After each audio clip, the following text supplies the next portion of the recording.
Today we answer the question, what does a home inspection really cost you? Let's go.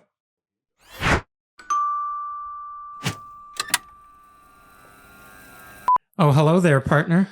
Welcome to the makeshift studio. I like this. It's the next few episodes of KT Confidential. We're being resourceful. We can call this one like the KT Coffee Confidential. Coffee Confidential. That's hard to say. KT Coffee Confidential. Yes, with our little setup in the background here. Say that 5 times fast. I'm glad we kept the Ura, even though I don't use it. I think now that I've cut out you still coffee, off coffee? Yeah. I think it's been over a month. This is weird on this little round table. I don't know what to do with my hands. It's okay. We'll make do. So we are here. Unfortunately, the same thing's going to happen when we transition to the couch. No, because there's at least arms. And yeah, so that's why I brought my water. I need something to fidget with. The new podcast studio is still under development. So we're getting there. We're at our new office. You know what I was thinking? 336 Bronny Street South, Unit 229. We just moved in a week ago. And still some stuff to do. You know what I was thinking for artwork? Because we're getting some artwork to fill the various voids on the walls, is we should purchase it from local artists. Because we're always big on supporting local. Ian's a local artist. Yeah, Ian can make us something. Ian, are you up for that challenge? Depends on what you're looking for. Something not evil and scary? I think that's all I can do. Okay, there goes that idea. Well, you're kind of evil and scary. True. Yeah. All right, today we're talking a little bit about the market, but also, here we today's are, title, a few weeks. What does a home inspection really cost you? Yes. That's today's topic. $500 to $1,000. And the actual cost. Yeah. Yeah. No, what does it really cost you in terms of what sacrifices are you making by doing the home inspection? Now, we always recommend home inspections when you're able to do them. Yes. And we can talk about creative ways of satisfying that in a market where you probably won't win a bid if you have it in the condition. Is this bugging you? Or are you just touching me because you're so close? I'm so close. I feel like we should be holding hands. Yeah. So I think it's important to note that people right now are still getting into multiple offer situations. I was last night. Friday, I was in one with 6 offers on it. We didn't get it. Due to price primarily, but also other factors. 3 months ago is when that whole fall, spring, or winter to spring transition happened, and we started seeing an early spring market. And we were seeing, there were stories of homes getting 85 offers on it, but we had a couple of properties that went over 20 offers. And now you're seeing 4 or 5 offers. So things have cooled down a little bit, which we predicted. We predicted this a few episodes ago. But it's interesting because we predicted it based on the expectations of more inventory. Yes. Which has not been the case. No. Which is why bidding wars have continued, because inventory is really low for this time of year. Yes. So there's not enough properties to fill the demand, and the demand still has gone down a little bit from where it was a couple of months ago. So we're going to be in a bit of a lull. That lull usually will continue for a few weeks, but then you're going to have a little surgence, I think, in May, because people are going to go away in June. They're going to enjoy the summer. They're taking cottage trips, family vacations once school wraps up. So in this window between now and when school wraps up, I think you will have this lull, which we're in now, and then you will have some great activity before the end of June, because people do want to move into their new homes. If they have kids, they want to move into their new homes before the school season starts. Well, and sometimes there's no rhyme or reason. Sometimes it's just the market's up and it's down. It's just there happen to be fewer buyers and sellers or sellers in the market at one time versus another. And sometimes it could be weather related or, economy related, or it just is what it is. The rate changes could play a factor, whether Well, the rates go up, down, stay the same. Weather has a big factor in any type of sales environment. You look at shoes, clothes, cars, bigger ticket items like homes, boats, whatever. Well, obviously boats, but when the weather gets nicer. Oh, especially markets like cottage markets or waterfront. It just stirs up activity. Well, to that point, if you are buying, let's say you're selling to move into a rural area or a cottage or a waterfront property, you're more likely to buy those type of properties in better weather conditions, which then means you're listing your property in those better weather conditions. So we are still seeing bidding wars, just fewer offers on those days. So what does that mean then as to how your offer is delivered, how it's presented, what's in the offer? So I had this discussion with my clients yesterday. They were comfortable in this scenario removing the home inspection condition because the seller had a pre-inspection. Mm-hmm.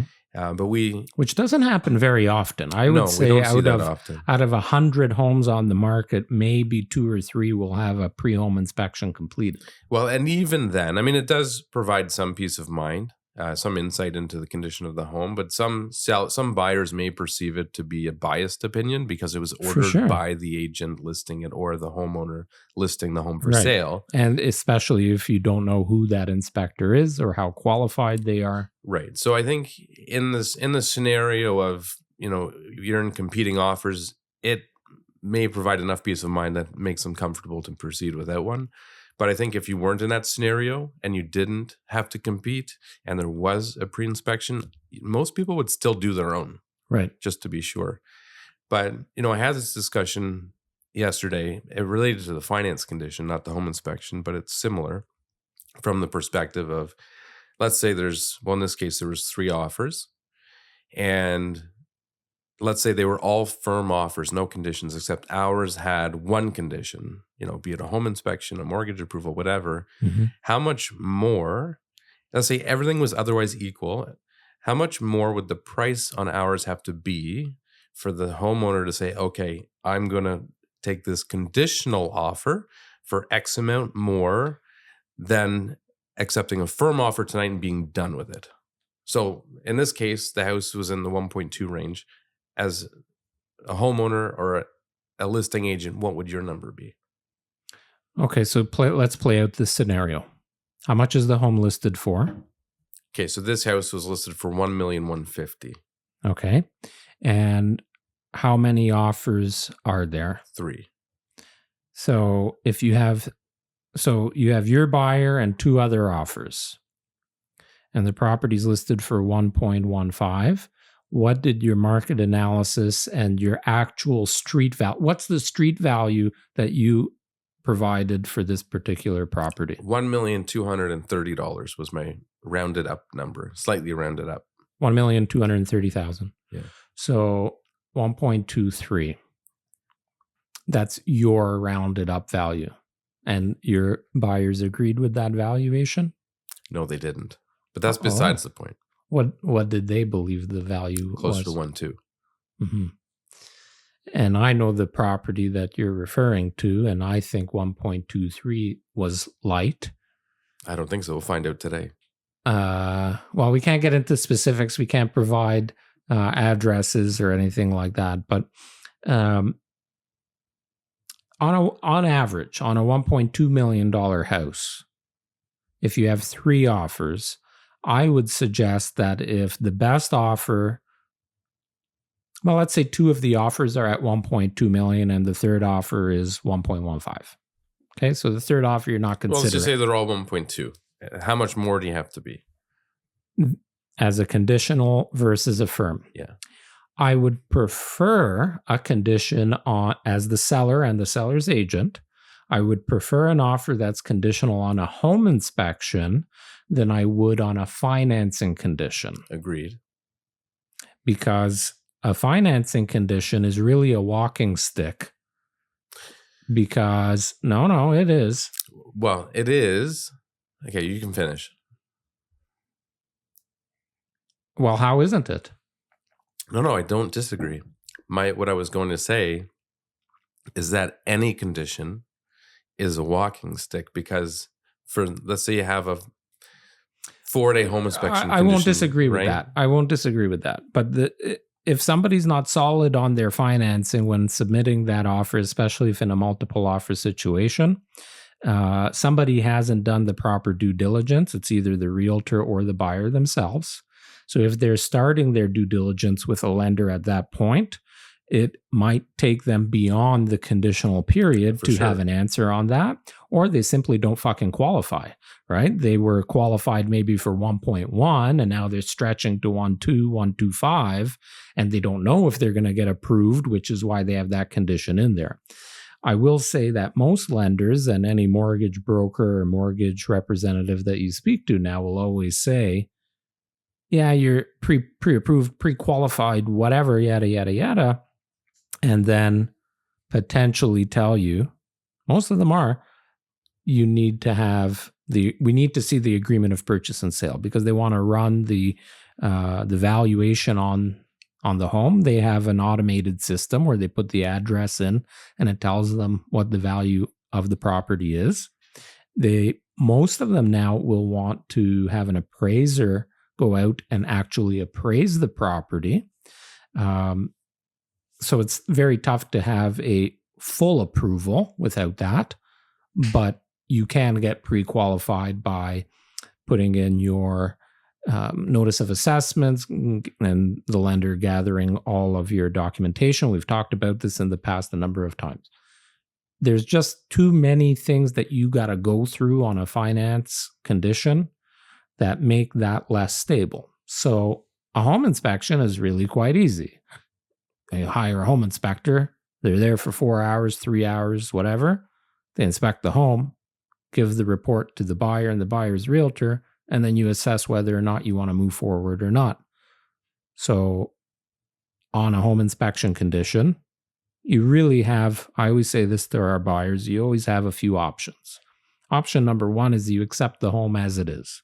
Option number two, there's some deficiencies, which home inspectors are paid to find. They always, in every age of home, will find deficiencies. It's up to you as a buyer whether or not you're going to accept those deficiencies. If you're not going to accept them, then option number three is to negotiate with the seller. So the seller can either pay to have those remedied, so by way of reducing the price, or have it repaired themselves by a certain date, by a certain person, a qualified contractor, what have you, and provide written proof to the buyers that work has been completed. On a $1.2 million house, if I have a firm offer and a conditional offer, we'll say for 5 business days, that's very common, the 5 business day condition. I would say realistically, you need to be $25,000 higher than the firm offer to convince a wider range of people. Some people might say, they want to have a home inspection and they're willing to pay me $5,000. I don't care if it's conditional for 5 days. I want that $5,000. Yeah. Some people will say, oh, well, $5,000. What the hell is $5,000? I'll take the firm offer. And we've seen this from every angle possible. We've seen it on the buying side, on the selling side. We've been through it all. I would agree in saying that, like, 25. Maybe to 25 me, is a bit of a stretch. 25 is high. Like 25 is a no-brainer, right? To me. I mean, there's other factors we look at to determine if it makes sense. No brainer in the sense of, from the seller's perspective, like, that's a worthy risk. Yeah. Right. But for me, I would say the number would be in the 10 to 15 range is kind of like yeah, that's attractive. 10 grand But to is me it- is a no-brainer that you take the firm offer. Yeah, okay. I mean, there's so many On a factors in $1.2 it. million house? Well, there's so many factors. I mean, 10 grand's a lot of money, right? So it depends on the factors. So what are the factors? Well, how competent is the... Yeah, but on that 10 grand, let's say you accept the conditional offer at 1.21. Maybe the inspector finds stuff of a few $1,000s worth of deficiencies that now the buyer wants. Well, then you just say, well, that's part of the negotiations, right? Oh, of course. So then you say, well, no, I'm not going to do anything. I'm going to go back to the other offers because they were just as attractive. Take it or leave it. Yeah, but now how do you know that the other buyers are A, interested in coming back, B, they didn't buy something? There's 5 days. Well, these are things that you would be looking into, right? Yeah, So you're but actively... there's 5 days. And it's 5 days that you're making your bed every morning again, preparing for showings every day because your property is still going to be shown. You got to go through a process of having your home inspected and being off the market in the hottest period of time potentially. Because usually these bidding wars, they're not happening when your home's 30 days on the market. Your home's 30 days on the market, you're lucky to get a fucking offer.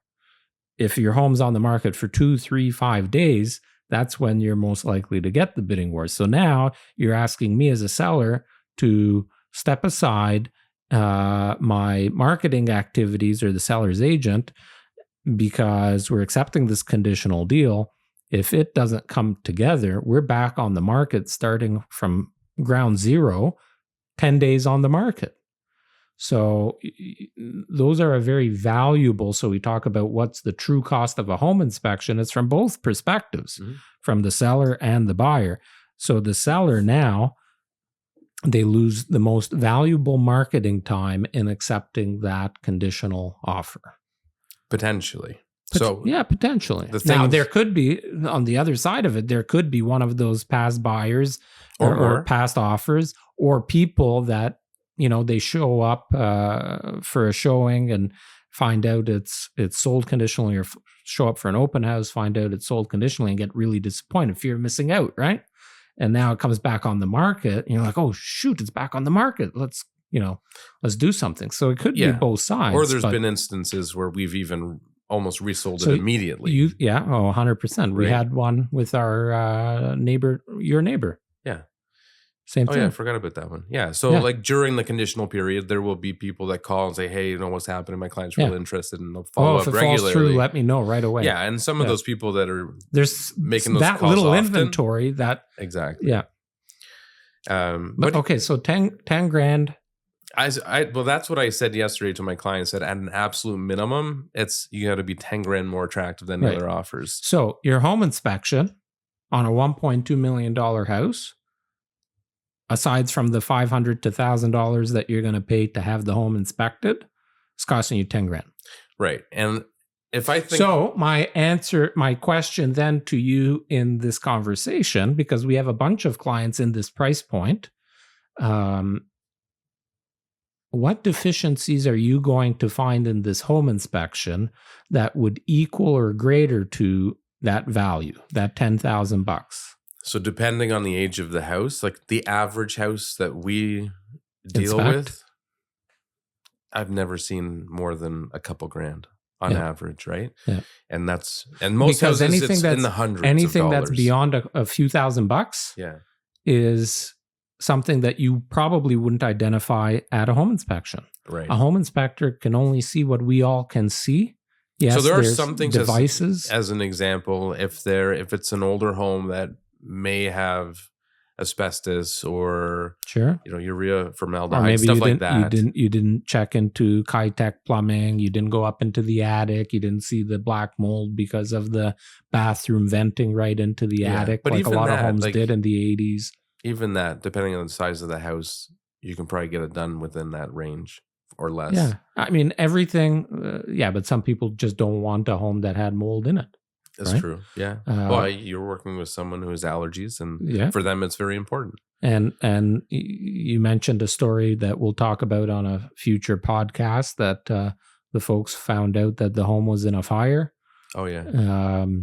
So there's all these various things that build up into it, but that's one of the conversations that I have with a lot of buyers, that what is the worst if you go in with a firm offer, and I'm not an advocate of buying a home without a home inspection. I think if you have the ability to, absolutely. When I closed on my brand new Mattamy home, I don't recall if you had one done. You didn't, but I did. I had a home inspection during my first 30-day Terry on warranty period. And he came through, he gave me the list, and there were some identifiable things that he pointed out that I wouldn't have, particularly when he ran the Insulation. Didn't you get extra insulation? Ran the thermal imaging and noticed that there was insulation missing from above the ceiling in one of the bedrooms, and they blew in a whole bunch more insulation. So there are a whole bunch of things that can come up in terms of deficiencies. They can be small or larger items, but generally speaking, the worst that happens is that you end up having to pay for it yourself. Right. So you need to determine how. So you can go in. You go in with a firm offer, and when you close on it, get the home inspected, find out what the deficiencies are, hire somebody to tackle those deficiencies. In a competitive market, when there are other buyers wanting to buy the same property, you have to use all of your resources available. And that's a tool in negotiating. So negotiating. It's important, I'd say, for a seller's agent, but I'd say even more so for a buyer's agent, to make sure that you do educate your clients on some of these obvious deficiencies too, so that, one, they know what they're buying. Like in this house that we were looking at, it had a 17-year-old roof, a 17-year-old furnace, and a 17-year-old air conditioner. Like these things obviously need to be done sooner than later. The windows too. The windows, yeah. So windows were original. Yeah, a lot of the major components are original. Some of them may last 50 years, right? Yeah. You don't know. But I priced that out on that home to be somewhere in the vicinity of $50,000. Oh, you're really high. Oh, windows maybe. Adding in windows. But even windows don't need to be done if they're not actively. No, I am high. What did I say? $5,000 for the furnace, $5,000 for the AC. I'm probably rounding up, and $15,000 for the $25,000. Yeah, $15,000 for the windows. Yeah. But pointing these things out is important for the buyer, just so the buyer's agent can inform his or her clients, but also from the seller's perspective, so that if you do have somebody, if you are making the decision about whether or not to select an offer with or without the condition, if the seller or if the buyers and the buyer's agent don't know about obvious deficiencies, then you could run into a problem. Yeah. So we're talking about a pretty low price point. I mean, that's the average selling price, more or less, of homes in Halton. I would say 1% is the bare minimum. 1% difference from the next best offer that yours has to be if it's conditional. Now let's hang on. Let me backtrack. Okay. All right. If you weren't watching, you may not have got that. If we turn this scenario into the offer is conditional on financing, no condition on inspection, does that valuation change? A little bit, not a whole lot, but I think another 0.5%. I was just going to say 0.5%. So it's $15,000 now on that house. Yeah. Okay. So what if the offer is conditional on both financing and inspection versus a firm offer? Same amount. $15,000. Higher of the two. The higher of the two. Yeah. And for me, and this is where I think it's even slightly more, because now you're throwing in two conditions. There's a whole lot of variables. I would say 2%. So there you go. 1%, 1.5% on a fine. 1% if you get a home inspection.